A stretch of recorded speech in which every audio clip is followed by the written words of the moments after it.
এই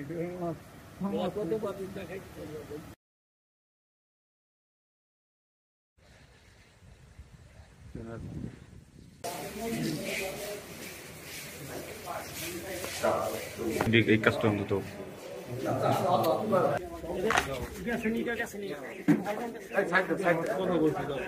মিজান ভাই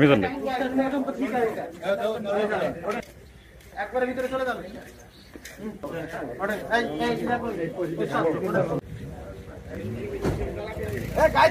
থানা একটা রেগুলার চাঁদাবাজির মামলা হয়েছিল এবং মেজর হায়দার সাহেব এবং ফরহাদ দুজন এজাহারকারী এবং আসামি ও সাথে অজ্ঞাত 4-5 জন ছিলেন এবং স্পেসিফিক মামলা এবং আসামির ভিত্তিতে তাকে গ্রেপ্তার করা হয়েছে। চাঁদাবাজির একটা অভিযোগ ছিল এবং হত্যার অভিযোগ।